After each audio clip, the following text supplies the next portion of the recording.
2023 সালের আলোচনায় শুরু বাংলাদেশের চ্যাম্পিয়ন্স ট্রফির মিশন। আর প্রথম 2 ম্যাচে হেরেই শেষ এবারের চ্যাম্পিয়ন হওয়ার লক্ষ্য।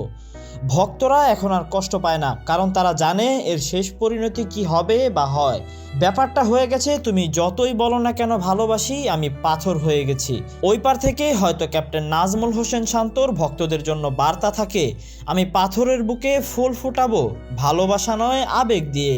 বাংলাদেশের মানুষের আবেগের জায়গায় ক্রিকেট। তবে প্রতিবার বাংলাদেশ দল যেই ট্যুরে যায় তার দায়ভার কে নেবে? যাওয়ার আগে সবার মুখেই থাকে, আমরা চ্যাম্পিয়ন হতে চাই, আমাদের জন্য দোয়া কইরেন। আমরা ভক্তদের উপস্থিতি কামনা করছি।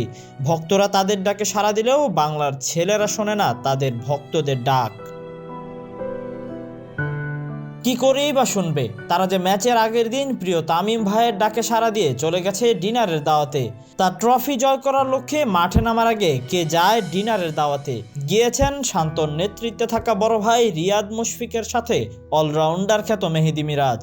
তবে কি চ্যাম্পিয়ন্স ট্রফির নামে যাওয়া হয়েছিল ডিনার মিশনে, নাকি ভক্তদের কথিত পিকনিক ট্যুরে?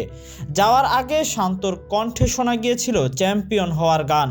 এখন তিনি শুধুই মান সম্মান নিয়ে বাড়ি ফিরতে চান। ভারতের সাথে 35-এ 5-এ ছিল না ব্যাটসম্যান কেউ, তার সাথে আবার নাজমুল হোসেন শান্ত দিয়েছিল ঢেউ। নিউজিল্যান্ডের সাথে ক্যাচ মিসে ম্যাচ মিসের মোহরা। ক্রিকেট ভক্তরা আর কতকাল দেবে বাংলাদেশের ছেলেদের পাহারা? শেষ ম্যাচে তাই আগামীকাল মুখোমুখি হবে বাংলাদেশ পাকিস্তান। আয়োজক দেশ হিসেবে তাই তারাও বাঁচাতে চাইবে নিজেদের সম্মান। তাই পরিশেষে আবারও শেষ হলো একটি টুর্নামেন্ট, শেষ হলো আশা।